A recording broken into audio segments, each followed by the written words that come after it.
오늘 우리 함께 나누실 말씀을 읽겠습니다. 오늘 함께 나누실 말씀은 마태복음 11장 28절 한 구절입니다. 신약성경 18쪽입니다. 우리 다 같이 함께 합독하시겠습니다. 수고하고 무거운 짐진 자들아 다 내게로 오라. 내가 너희를 쉬게 하리라. 아멘. 자리에 앉으시겠습니다.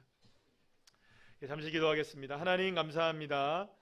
주님의 은혜 가운데 2023년 공예배로 하나님 앞에 예배드리는 주일 오후 예배의 마지막 시간으로 예배를 드립니다.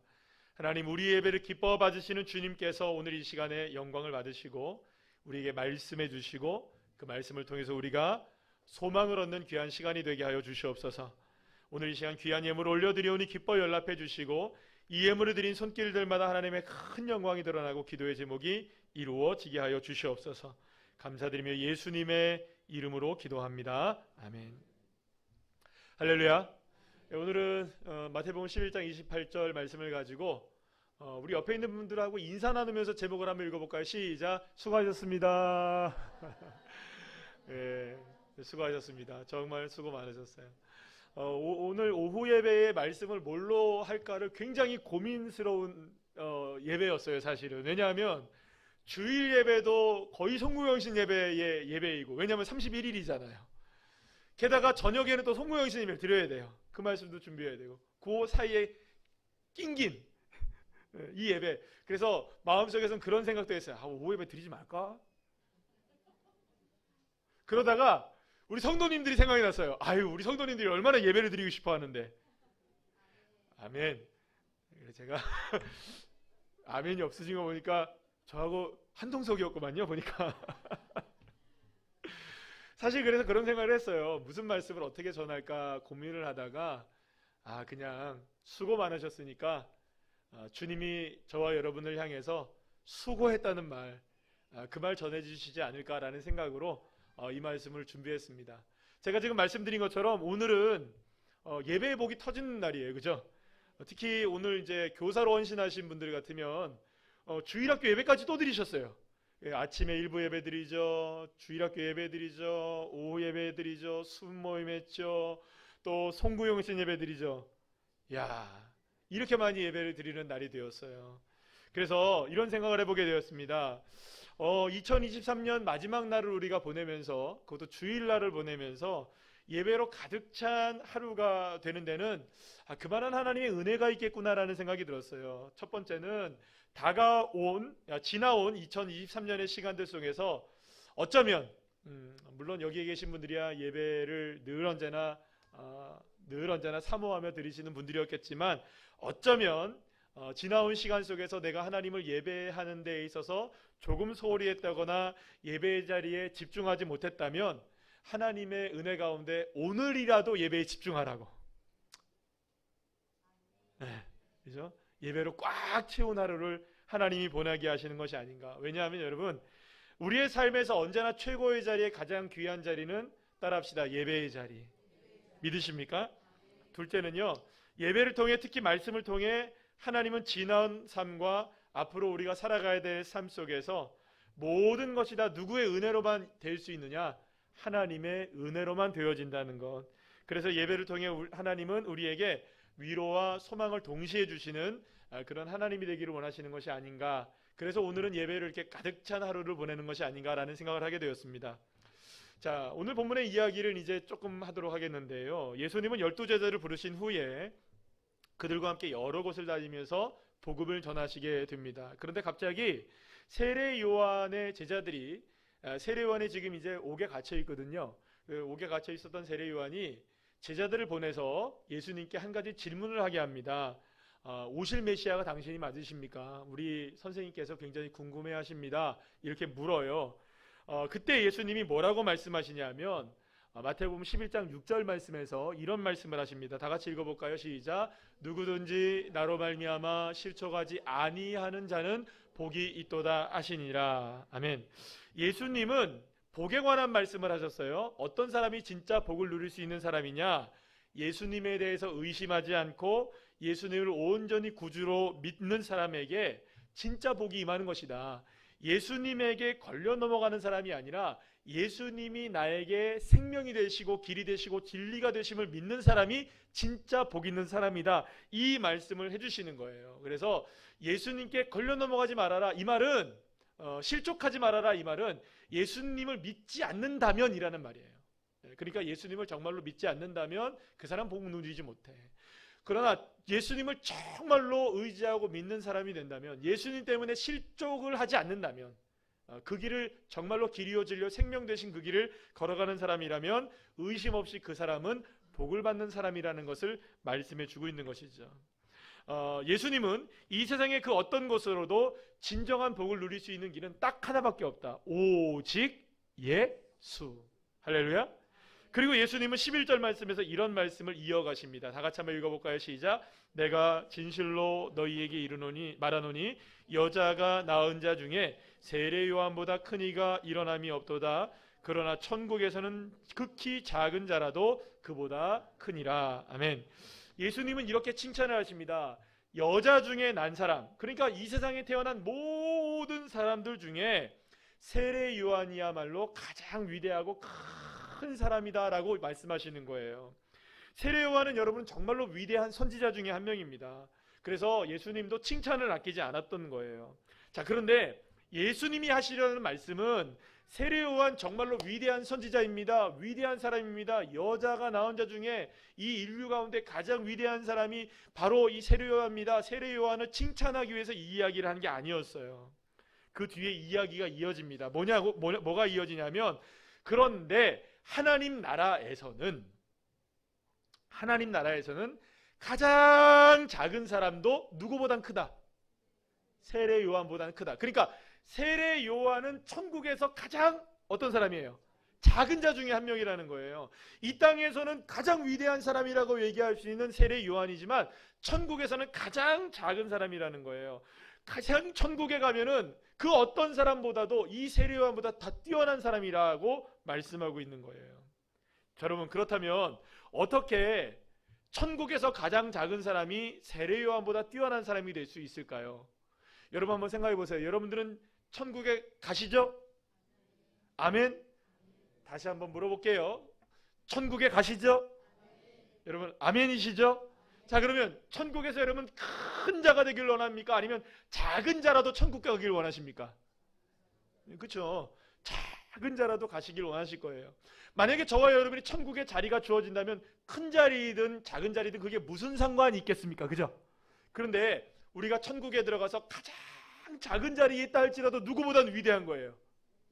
여러분들, 우리가 천국 가서 여기 완장에 견장에 별 하나 못 다는 사람이 될 수 있어요. 그런데 여러분들 그거 아십니까? 우리가 가서 천국에서 여러분들 그럴 수 있잖아요. 우리가 천국 가면 우리 모두가 다 짜장면 배달하는 사람일 수 있어요? 이거 비하되는 거 아닌가?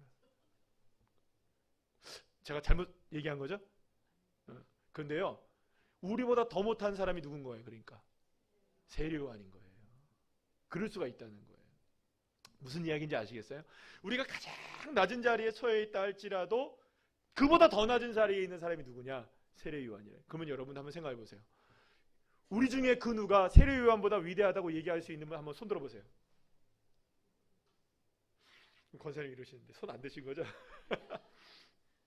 세례 요한보다 위대하신 분 있습니까? 없습니까? 여러분, 우리 가운데 어떻게 세례 요한보다 더 위대하다고 이야기할 수 있는 사람이 있겠어요? 여기서 말하는 거는요, 우리가 어떤 큰 사명을 감당하고 위대한 사명을 감당하고 놀라운 사역을 감당했기 때문에 세례 요한보다 크고 위대한 사람이 될 수 있다는 이야기를 하는 것이 아니에요. 놀라운 열매를 맺는 인생을 살았기 때문이 아닌 거예요. 많은 사람에게 칭찬과 명성을 얻었기 때문이 아니라는 거예요. 하나님의 나라를 위해서 목숨을 바치는 헌신을 했기 때문이 아니라는 거예요. 그러면 도대체 우리가 천국에서 지극히 작은 자가 된다 할지라도 천국에서는 우리가 세례 요한보다 위대한 자가 될 수 있는 이유는 어디 있을까? 예수님은 11장 15절부터 19절 말씀에서 한 가지 비유의 말씀을 드는데요. 이 비유의 말씀은 어떤 비유의 말씀이냐면, 아무리 피리를 불어도 춤을 추지 않는데요. 사람들이 애통을 해도 눈물을 흘리지 않는데요. 이 말씀을 하시면서 이 세대가 바로 이런 세대다라고 말씀하고 있는 거예요. 이 말은 무슨 말일까요? 주님을 온전하게 바라보지 못하는 시대다라는 거죠. 주님이 오셨는데도 불구하고 기뻐하지 않고, 주님이 오셨음에도 불구하고 자신의 죄를 바라보지 못하고, 주님이 오셨음에도 불구하고 여전히 세상 것에 얽매여져 살아가는, 그러니까 우리가 춤을 춰야 되는데 춤추지 못하고 애곡해야 되는데 애곡하지 못하는 이 사람들이 이 시대를 살아가는 사람들이다. 예수님 그분을 바라보지 못하고 예수님으로 만족하지 못하고 여전히 세상 사람들의 그 관점에 따라서 살아가고 있는 사람들이 너무너무나 많다. 그런데 이 말씀의 끝에 예수님이 오늘 본문 말씀을 하시는 거예요.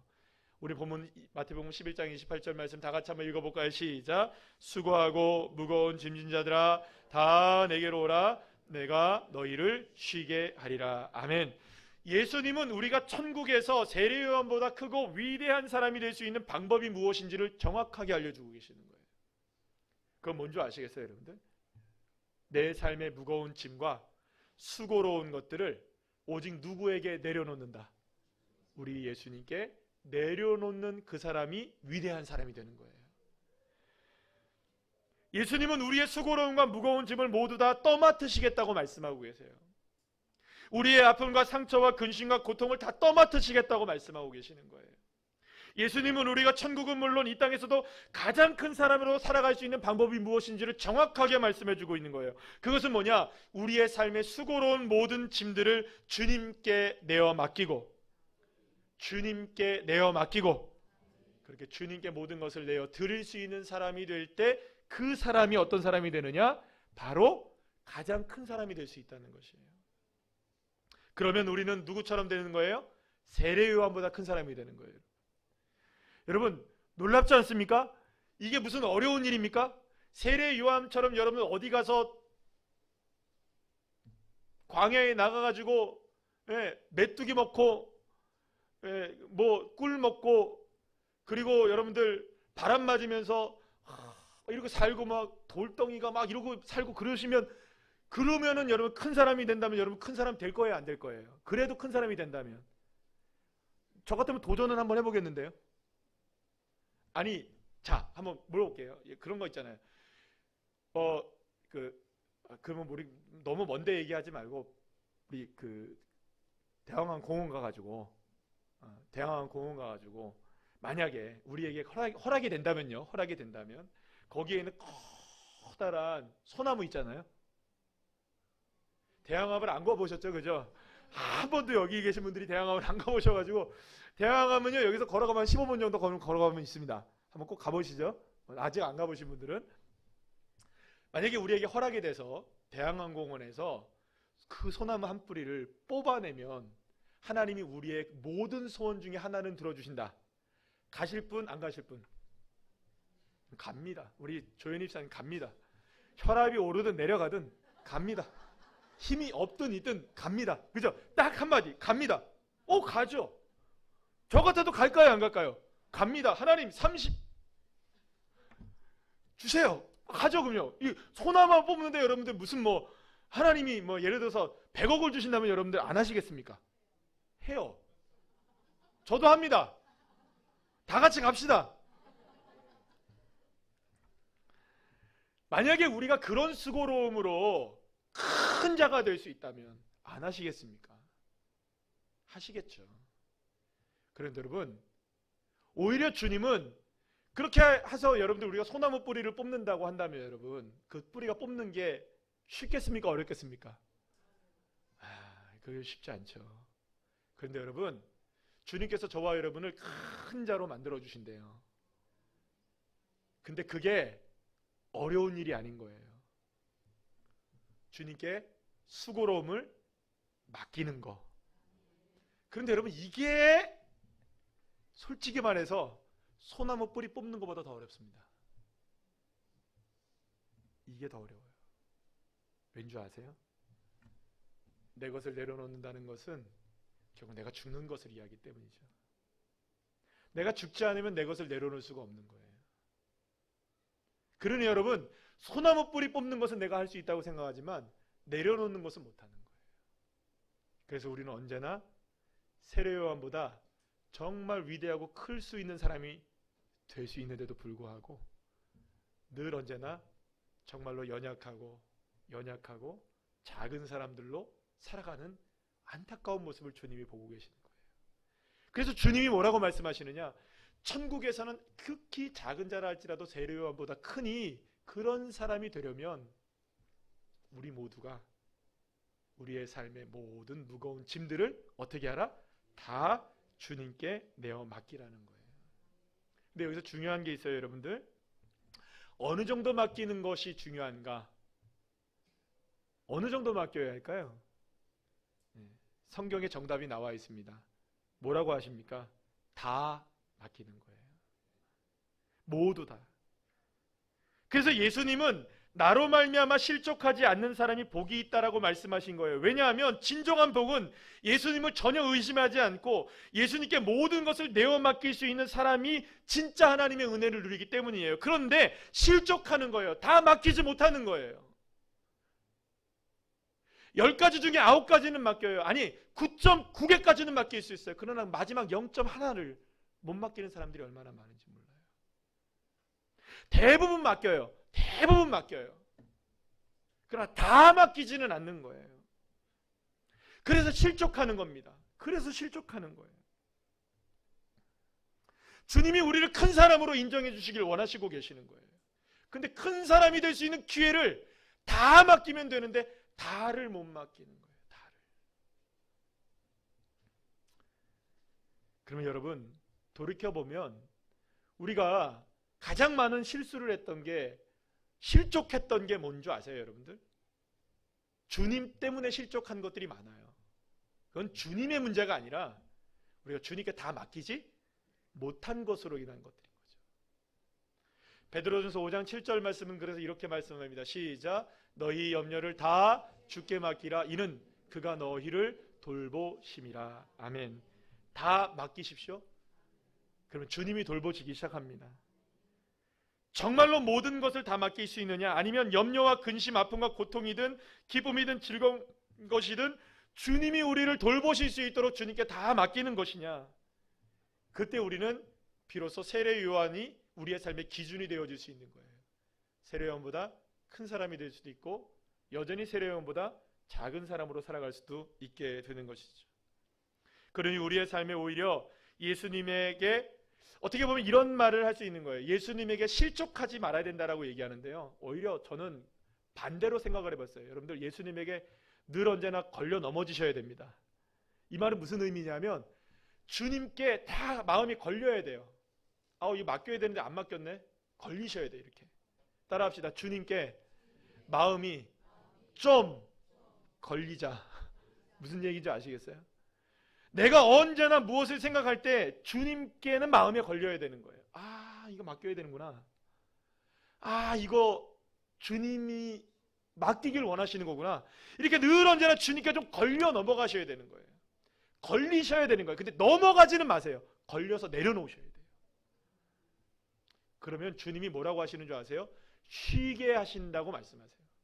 그런데 여기서 쉰다는 아나파오라는 말은요, 육체적인 쉼도 포함되지만 어떤 쉼이 포함되어 있는 말이냐면 내적인 인간, 곧 영혼을 상쾌하게 하는 뜻을 갖고 있어요. 그러니까 하나님께 내가 무엇을 맡기면 주님이 우리를 쉬게 하시는데 그 수고로움이 무엇인지를 다 알고 계신 하나님이 우리의 마음도 상쾌하게 해주신다는 말씀을 하고 계시는 거예요. 사랑하는 여러분, 그래서요 우리의 삶에 보이는 짐도 물론 우리의 수고로움과 무거운 짐이겠지만 사실은 우리의 무거운 삶의 짐보다 우리를 더 짓누르고 있는 것은 무엇일까요? 마음의 짐이에요. 마음의 짐. 그런데 이 마음의 짐을 다 알고 계시는 거예요, 하나님. 그러니 그 마음이 좀 주님께 걸리셔야 돼요. 필터링 돼야 돼요. 주님에게는 딱 걸려야 돼요. 걸리면서 따라합시다. 걸려서 내려놓자. 여러분 걸려서 넘어가면 안 됩니다. 그냥 걸렸는데도 넘어가면 안 되는 거예요. 걸리면 내려놔야 되는 거예요. 그럴 때 주님이 우리의 마음을 아시고 우리의 마음을 상쾌하게 해주시는 거예요. 상쾌하게. 사랑하는 여러분, 올해 정말 수고 많이 하셨습니다. 여러분 정말 수고 많이 하셨습니다. 나름대로 여러분들의 삶의 순간순간 속에서 나름대로 고군분투하셨고 나름대로 여러분들 너무나 많은 수고를 하셨어요. 정말 수고 많이 하셨습니다. 삶의 무거운 짐으로 인해 현실적으로 어려움도 많이 겪으셨을 것이고 마음으로도 많은 고생을 하셨을 거예요. 그런데 주님이 우리의 짐을 다 알고 계시다고 말씀하시잖아요. 그러니 오늘 이 시간에 주님께 걸리는 것이 있다면, 아직까지 주님께 내려놓지 못한 그 마음이 있다면 그것을 주님께 맡기십시오. 그러면 주님이 돌보시기 시작하시고 하나님 상쾌하게 우리의 영혼 육체를 하나님이 역사해 주실 줄 믿습니다. 그리고 바로 그때 무엇이 일어나느냐? 진정한 치유와 회복이 일어나는 거예요. 그래요. 오늘 아까 전에 우리 그 집사님이 찬양을 인도하시면서 고백했던 것처럼 한 해를 살고 나면, 그래 뭐 저보다도 나이가 많으신 우리 인생의 선배들이 많은데 젊은 제가 이렇게 말씀드려서 죄송합니다만 그래요. 나이가 드니까 새해가 다가오는 것도 버거울 때가 있어요. 정말 그럴 때가 있습니다. 그렇죠. 그런데 새해가 소망이 될 수 있는 한 가지 이유는 주님께 내어 맡기면 되는 거예요. 오늘 이 시간 정말로 주님께 모든 것을 하나하나를 다 내려놓고 주님의 심 속에 저와 여러분들이 좀 거했으면 좋겠다. 여러분 수고 많이 하셨으니 이제 그 수고로움을 주님께 맡기시고 2024년 진짜 주님이 역사하시는, 주님이 돌보시는 그 놀라운 축복을 경험하는 2024년 새해를 맞이하시는 주의 자녀들 되시기를 간절히 축복합니다.